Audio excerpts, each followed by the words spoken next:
Why do you think our brains are so quick to treat anything that talks like a person, like a chatbot, as if it is the real person? Is that something built into us over time? I think that is essentially correct. We can see lots of examples in our everyday lives where we over attribute agency. That's the more within academia way of saying it, where we assume minds where they don't exist. One common example you might have seen circulating around the internet is this phenomenon of, I think it's pronounced pareidolia, where you see faces in everyday objects. A particular arrangement in a doorknob might look like a face. You slice a bell pepper, and based on the way that it grew, you might see a face there, and it might show an expression, and you might get a sense of how it feels.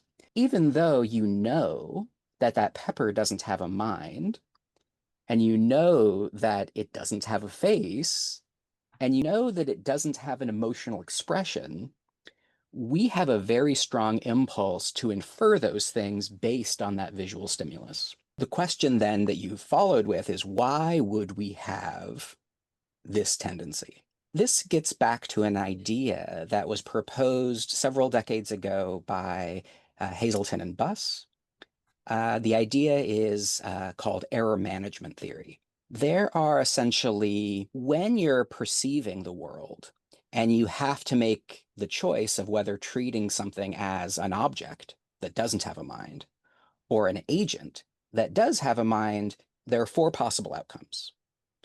You can correctly identify that it's an object.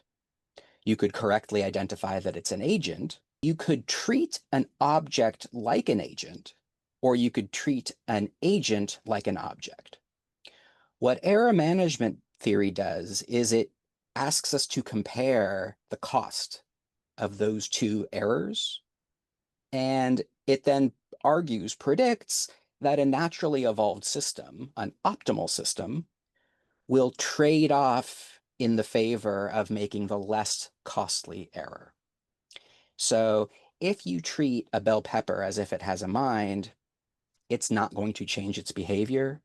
You might look a little silly, right? It's not going to lead to any potential harm. But treating an agent like an object, that could actually lead to some real risks. If that twig snapping behind you is a predator lurking and about to spring on you, not treating it like a predator could get you killed. If there's a person who means you harm and you don't recognize them as a person, you can't take action to prevent that harm. Or if there's a person who wants to help you and you don't treat them like a person, that's help that you're not going to get.